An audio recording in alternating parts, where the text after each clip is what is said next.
to the third episode of Giants Life. I'm your host, Moose. Let's get into it.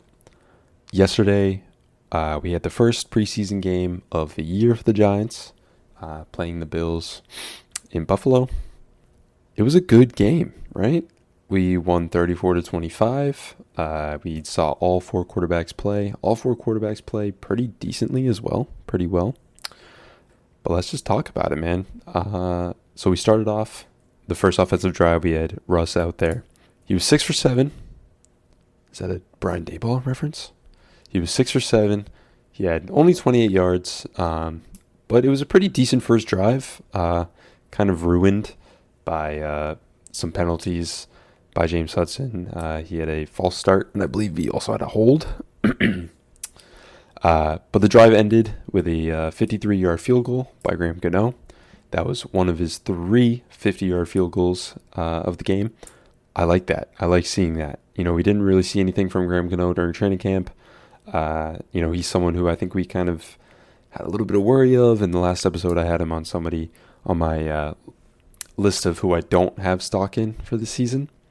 But it was good to see him get those up. We know last season he was hurt. And when he did play, he wasn't very productive in ways.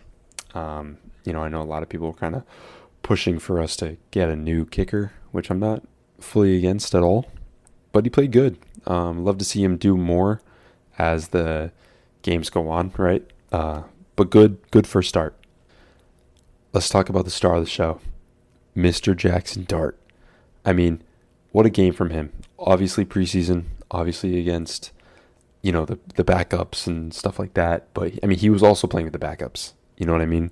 Like, he didn't really have anybody at receiver. Obviously Montreal Washington, who he's had a connection with.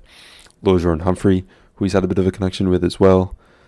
But, those are 2 names that you will never see on a depth chart that are receiver 1 and receiver 2 on a team, right? But he had a really good game.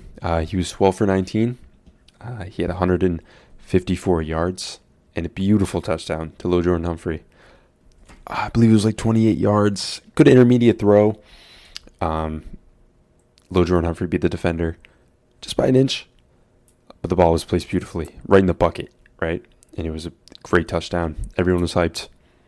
A lot of his throws were kind of checkdowns for Jackson Dart. But I don't see that as an issue at all. It looks like, to me, it looked like it was kind of predetermined in a lot of ways, a lot of his throws.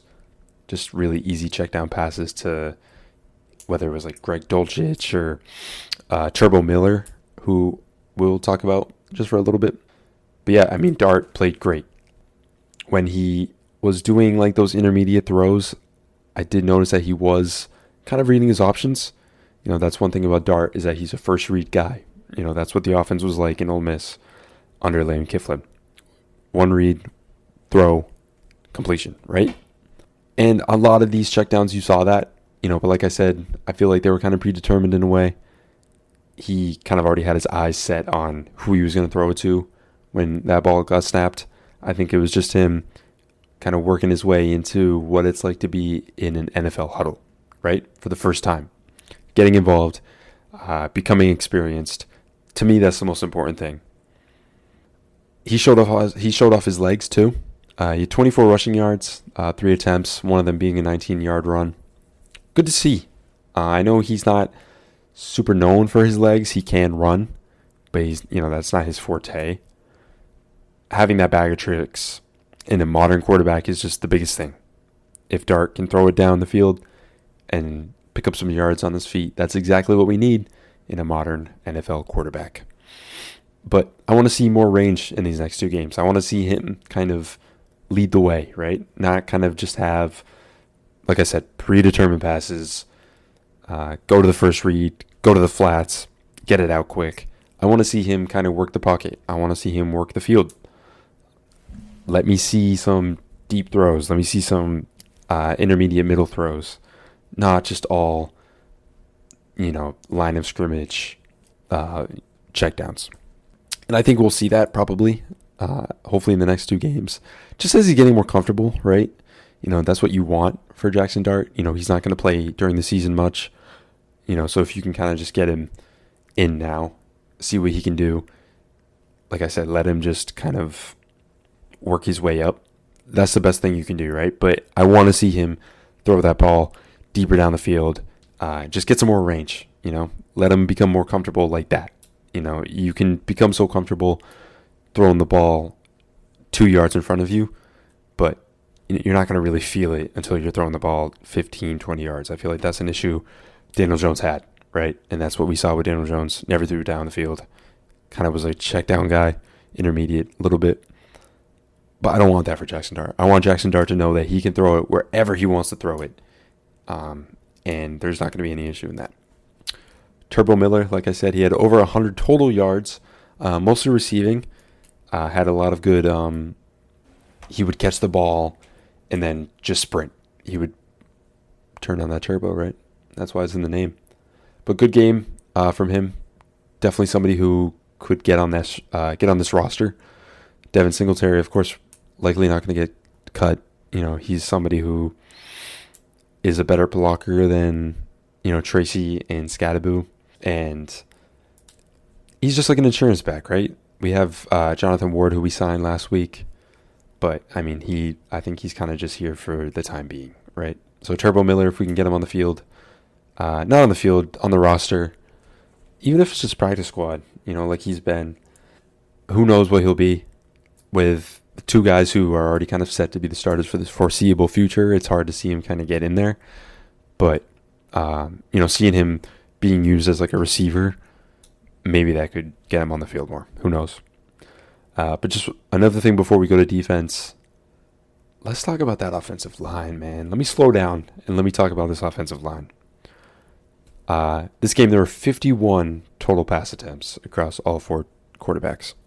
How many sacks were let up? Mind you, we didn't have Andrew Thomas. How many sacks do you think we let up? You probably already know the answer. The answer is 0. No sacks were let up this game. That's beautiful. That's what you want to see out of this team. Again, preseason against backups. But I feel like our offensive line for years have just been backups who are starters because we have nothing better, right? And to see the backups perform well and knowing that we have an offensive line that is a bit injury prone, seeing these backups perform well and not let up any sacks, it makes you feel good. It makes you think that, hey, if Andrew Thomas went down, Marcus Bowe, who had a great game, really kept his own, blocked well, had a good swipe at Landon Jackson, threw him to the ground. Thought that was awesome. But if AT went down, Marcus Bowe, let's put you in. I think you can do some work. I think you can do well. I want to see him do some guard work as well. I know with Jermaine Illuminor being on the last year of his deal, nothing's really set in stone for what we have next. I'm thinking maybe that's something we do in the draft. But I'm hoping Marcus Bowe, if he's not going to translate to being a guard, I know that he could probably perform well as a tackle. With time elapsed, right? Not right away, but he played well this game. A lot of people were saying it. I was really happy to see that too. I was somebody who wanted Marcus Bowe before the draft. Really happy we got him in the 5th. Such a steal. Teams are going to bite themselves for not picking Bowe. And we're going to just reap the benefits. Just like we're going to reap the benefits of every single player in this draft class, I think. Maybe I'm getting too ahead of myself. Who knows? But let's head over to the defense. Just a couple things, really. Abdul Carter. If you see my tweets during training camp, I said it every day. Abdul Carter is just, he looks like a pro. He doesn't look like a rookie. Like he said, I'm not a rookie. I'm a football player. I agree. This guy looks like he's a vet. He didn't get any sacks or anything, but some good pressures. Beat Dion Dawkins, a Pro Bowl tackle. One of the better tackles in the game, I would say. At least for the AFC, at least for the Bills, right? Dion Dawkins has always been pretty good. But Abdul Carter beat him on one play. Almost got to Trubisky, didn't finish. Would love to see that finish. But hey, it is what it is, right? You're just going to see that all year from Abdul Carter, right? This is just who he is. This is what he does. This is who he is. I can't wait. I just can't wait to see him play, man. To see him really like put some work in on actual downs when, it's not the preseason, when we're not going up against backups, when we're going up against, the Jordan Mailata's of the world, the Landon Dickersons of the world. That's what I want, man. The Lane Johnsons of the world. Just the Eagles, man. Just the Eagle tackles in cards. I just can't wait. I know you guys can't wait either. I hope he gets a sack next game. I would love to see that. I would just love to see the choke, right? Darth Vader, man. I'm hyped. Let's get some work done, and let's break that sack record. Michael Strahan, we're coming for you. Deonte Banks. What is it about you, bro? I love you, man. Like, I loved you in your rookie season. I had hope for you going into year 2. I had hope for you, even though things didn't go well, right? I still do. I still have hope for Deonte Banks. But here's the issue. He can't turn his head for anything, to save his life, even. And it's not even like I'm saying, like, he needs to turn his head and he needs to pick the ball off every time. Like, you don't need to do that. That's okay. But just turn your head and put your arms up, man. I forget if it was Trubisky or the other backup for the Bills throwing a long ball to to Christian Wilkerson. Sorry, and I mean it looked kind of like, I mean it was I wouldn't call it PI because I think they were both kind of just being handsy. But Wilkerson caught that ball like kind of like that Wandale catch when he went down and he like caught it in his elbow. Wilkerson kind of did the same thing. He was out of bounds though. Like, Deonte Banks, you cannot let these guys just dog you like that, man. Like, you cannot let these receivers kind of get these catches off on you. Like, you need to turn around and you need to make a play in the ball, right? You're a first-round pick. You're going into year 3. You've had a lot of time to get better, right? And so far through camp, you're in this position battle, if you will. Well, I mean, yeah, this battle with Cordell Flott, and it just doesn't seem like it's motivating you, right? Last season, you weren't really motivated. This season, I need to see motivation from you. I need to see success from you. I need to see improvement. Like, he's a good defender when it comes to just being on his guy, right? But he just cannot finish plays for anything. We saw it all year last year. Like that one Commanders game where McLaurin was just dogging him. Like you just need to fix that. Like, you don't need to pick the ball off. Like I said, like, just put your hands up, man. Like, make it difficult for that receiver to catch that ball. Like, Wilkerson should not have been able to get that ball in his hands. Like, and the fact that he did, and the fact that you allowed him to, is just crazy to me. Like, if he just turned his head for a split second, that ball's on the ground, right? And Banks is, no fly zone. Despite the fact that every time he's on a guy, it's a fly zone. Just do something, man. Just show me you got it, right? Just show me.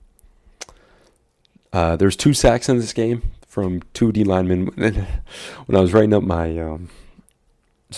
notes for this episode, at first I put 2 failed D linemen in Jordan Riley and DJ Davidson. I didn't put that there because but Jordan Riley and DJ Davidson, they both had a sack this game. DJ Davidson had a tackle for loss too. I don't know if Jordan Riley did. I didn't put that down. But DJ Davidson had a pretty decent game. I think he had like 3 tackles too. But yeah, man, I mean that's it for preseason number 1. Good game all around from all the quarterbacks, like I said. Want to see more from Jackson Dart.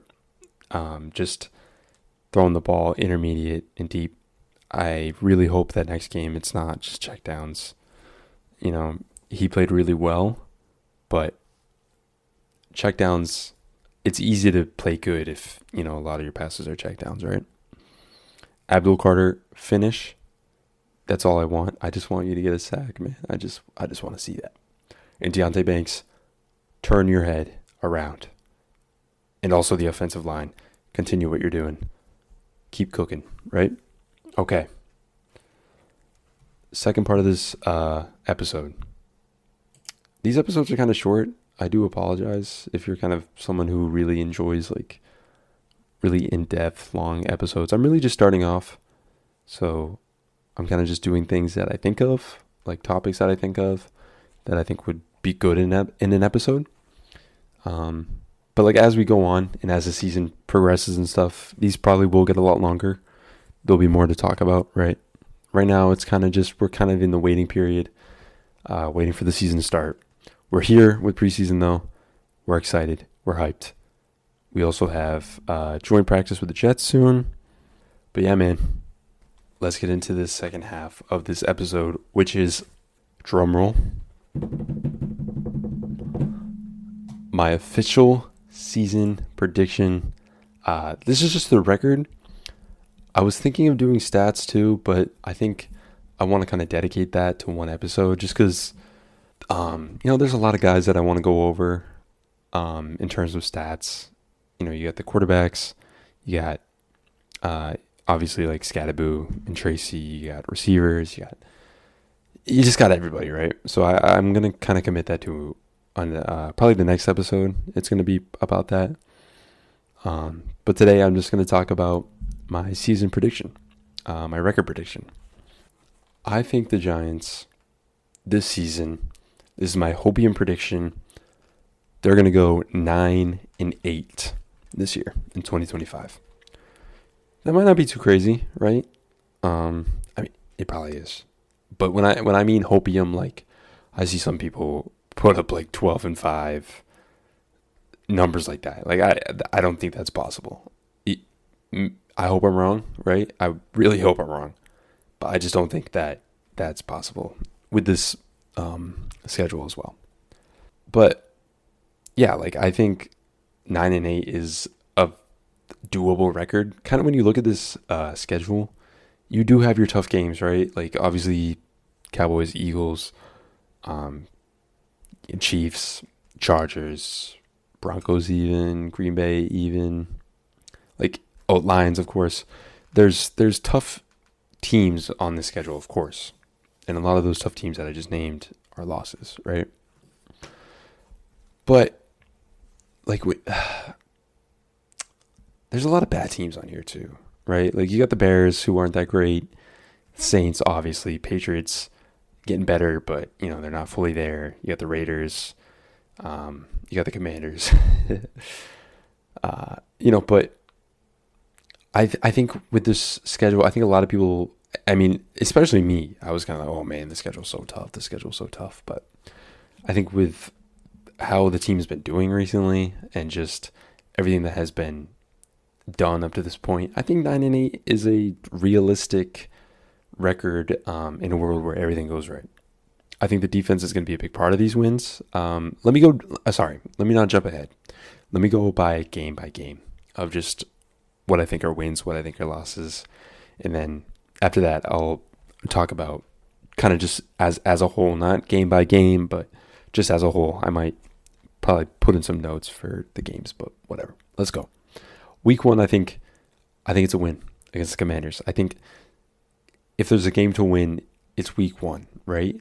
You think about 2022 when the Giants beat the Titans. After that, Saquon Barkley 2-point conversion in that missed Randy Bullock field goal. That was kind of the catalyst that sparked what became the 2022 season and what became a playoff berth and a playoff win, right?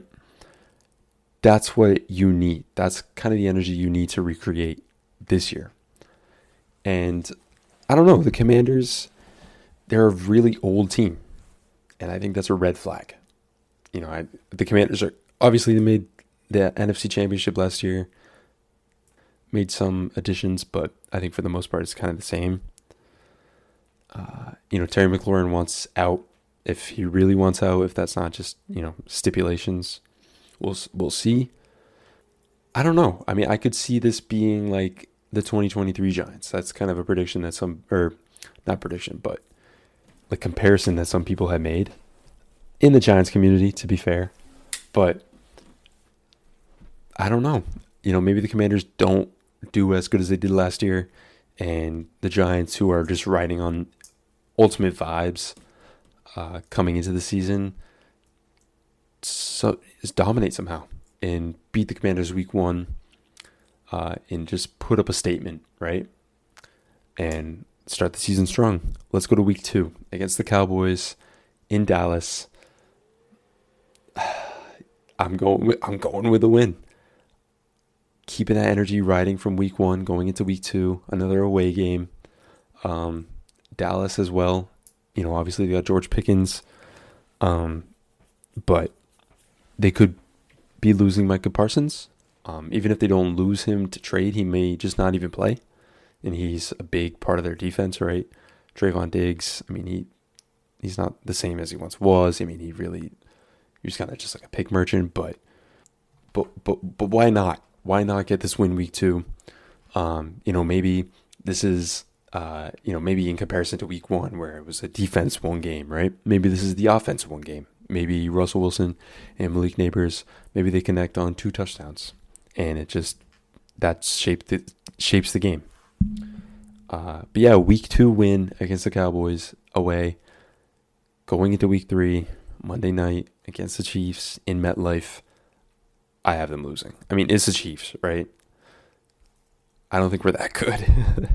Not really much to say with the Chiefs. Week 4, home again against the Chargers.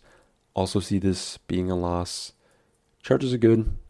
They're just one of those kind of perennial playoff teams, as we all know. And again, I just don't think the Giants are that good where they can beat those perennial playoff teams. Say as you will with Dallas, but it's Dallas. We got to get a win against them somehow. Going into week 5, going to New Orleans, I think that's a win. The Saints are just an abysmal team this year, led by Tyler Shuck and Spencer Rattler as their quarterbacks. This is just a feast, right, for the defense. And then, it's not going to be like the offense doesn't produce. I think this is just going to be a feast for the defense, a feast for that D-line. Week 6 at home against the Eagles. I'm not even gonna front. Week 6, week 8, both losses against the Eagles. Listen, I'm not trying to throw the flag already against the Eagles, right? But they just have devil magic when it comes to us. They just, we never have a chance. So I'm just already going to lock that in. We're not going to beat the Eagles this year, but hey, maybe we play them in the playoffs, right? Maybe we beat them then when it really matters. Week 7, playing the Broncos in Denver. I have us winning. I think this is also one of those defense one games. Bo Nix, year 2, maybe he struggles. Maybe he's not as good as he was in his first year. And the Giants win. Week 9, I picked the Giants to beat the 49ers only because I'm hoping I can go to this game. It's the day before my birthday. My dad's a 49er fan. I can't remember if I talked about this last episode, but yeah, I'm hoping that's a win for us. Week 10 against the Bears, I also have us winning. The Bears are the Bears, and Caleb Williams, despite me liking him and despite me hoping that he can do good this season, I think he struggles a lot, and I think the Giants are just going to pick him apart. And Abdul Carter is going to get his sacks, man. He's going to get his sacks. So, 10 weeks in, 6-4, going strong, man. We're looking good, right? We're looking real good.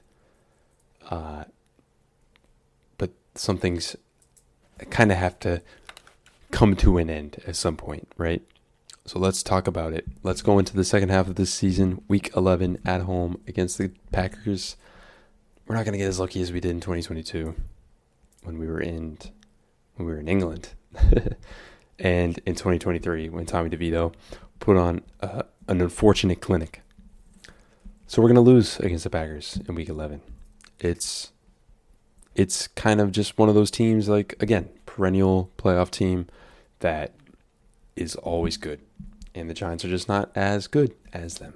So we're going to lose. Week 12 away at Detroit, another loss, right? Detroit is a championship contender still, right? Yeah. They were in the NFC Championship 2 years ago. And, they're a team that are just better than the Giants. So just like that, they're going to win. I apologize for not giving the best insight on these games. It is what it is, right? I mean, there's not much to say, talking about week 12 in August against the Lions. The Lions are good. The Giants aren't as good. Let's go to week 13, though, in Foxborough. I'm going to be at this game too, surely, right? I have to be. I live in Massachusetts. It's an hour away. I have to be at this game. The reason why I have to be at this game is because the Giants are going to beat the Patriots. The Patriots, I think they're looking pretty good this year. They got Drake May, who is looking like a real star. But Russell Wilson is just too good. And he's going to get his revenge against the Patriots 12 years later. So that's going into the bye week. We are, what are we? We are 7-6 going into the bye week. Now here's the question. Here's the question that's on everybody's mind going into the bye week. Is it time for Jackson Dart to start? Will Dart start? 7-6, potential playoff berth. No, I don't think he will. I don't think he'll start right away. I think Russell Wilson will have a good year. Maybe not a good year, but I think he'll have a decent year. And I think with a 7-6 record, I don't think Brian Daboll or really anybody who is trying to keep their jobs, for that matter, are going to just kind of throw Russ to the side and get Dart out there just to get him out there. I think Dart will play at some point, obviously, but not if the team is winning and not if the team is doing good. So going into week 15 against the Commanders, now we're at home, and you already know. Listen, last year was a fluke. We didn't sweep them, but this year we're back, and we're sweeping the Commanders like it's nothing. Week 16 against the Vikings, also at home, a loss. Again, it's the same thing with the rest of these NFC North teams that aren't named the Bears. Perennial playoff teams that are better than the Giants, who are just going to perform well. I think this is a game, though, where it could be closer. 16 weeks in, J.J. McCarthy may have already found his mojo. And if not, we could just lose just because of just pure team strength in comparison to each other. But let's go into week 17 against the Raiders away. That's a win. Of course it's a win. It's the Raiders, right? They got Ashton Shanty, they got Geno Smith, they got Jacoby Myers and Max Crosby, blah, blah, blah. But you know who we have? We got Malik Neighbors and Abdul Carter. That's enough to win any game, right? Definitely against the Raiders, for sure. And then last but not least, week 18 against the Cowboys. That's a loss. We got lucky in week 2. All right, we got our dub. We're happy. We're good. And we end the season off with a winning record for the second time in 5 years. 9-8 is my prediction for this year. I think that a lot of these games are going to be defensive heavy. I think the defense will be a big part in why we win most of these games. I just said that. But I don't think that means that the offense is going to do good. I have a lot of hope in this offense. And I think they're going to perform well in all these games. But the defense is just kind of overpowering when it comes to the defensive line, at least.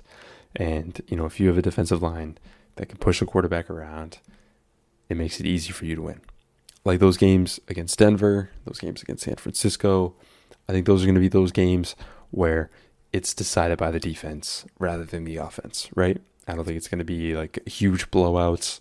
I think it'll be good defensive stops with some touchdowns and some field goals for the Giants. As we see, a lot of these wins are kind of against the other bottom feeders that we're going against. Like I said, I think in some of these cases, we just overpower these teams. Just as the teams like the Lions and the Vikings overpower us, or the Chiefs, we overpower some of these teams as well. The Saints, that should be an easy win. The Patriots, that should be an easier win. The Raiders, that should also be an easier win. You know what I mean? Like these are teams that we could beat and that we can beat. It just all comes up to whether we do or not. But I think it should be easier to come by than these games against maybe the Commanders or against the Broncos or whatever. We talked about Dart coming in. I said that I don't really think that he will start, especially if the team is doing good going into the bye.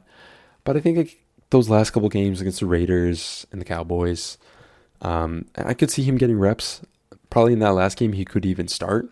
If the team is 9-7, and they know that even if another team ends the season 9-8 as well, that they kind of have that playoff clinching.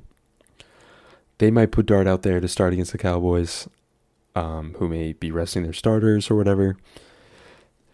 And they might see what he can do in that last game. And, in some of these games that could be potential blowouts, like against the Saints, for example. They might throw him in there at the end of the game just to see what he can do. But, I'm all on board for letting him sit, letting him develop, letting him progress. I'm completely on board on that. I'm not somebody who thinks, by mid-October he should be starting. I don't think he's ready for that. And I think just to shape him into the best quarterback that he can become, I think that's a bad idea. But now the question becomes, with the 9-8 record, are the Giants a playoff team? Maybe with the record they are.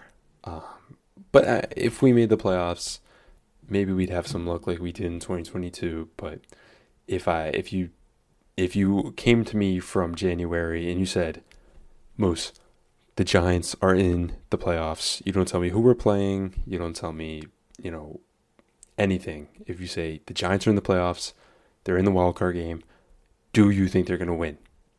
I would probably tell you no. And that's not a bad thing. That's not a bad thing at all. It's awesome to make the playoffs. It's awesome to have a winning record.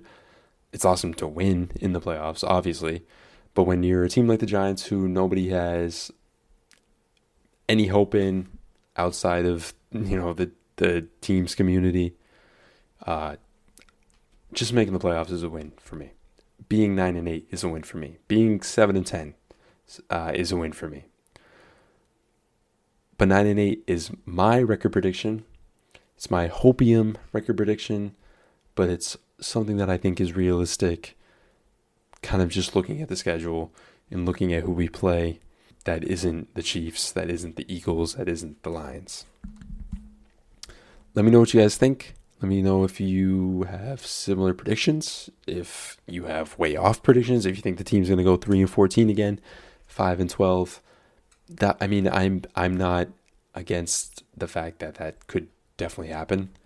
This team could certainly implode, but just in my heart, after 10 years of being a fan and seeing just abysmal displays, I just feel something with this team, and I think that things are going to be good.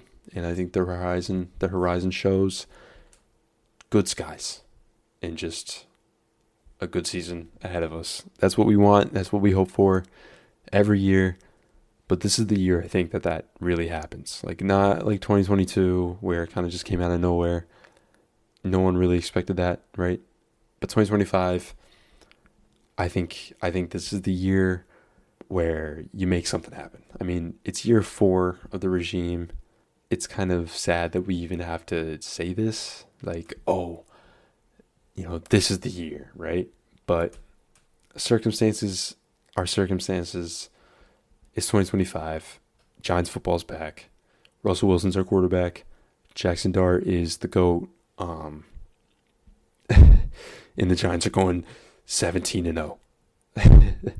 No. But yeah. Thank you for listening.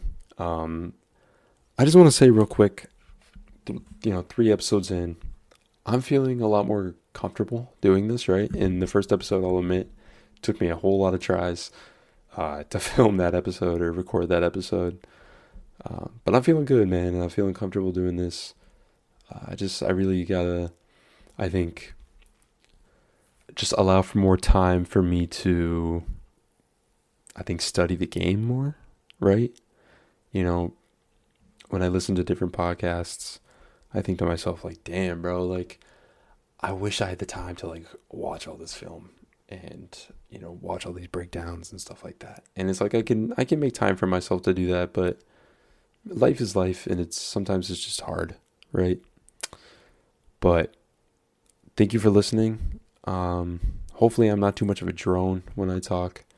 I know I can kind of go on and on, but hey, listen, no negativity, only positivity. That's what this whole season's about. Season of vibes. We're going to get better. We're going to get bigger. We're going to grind. We're going to do this. We're going to cook. And you're going to be on the ride with me. Again, for the 3rd time, thank you for listening. Let me know what you think. Let me know what you think the season's going to be like. Let me know what you thought about the preseason game.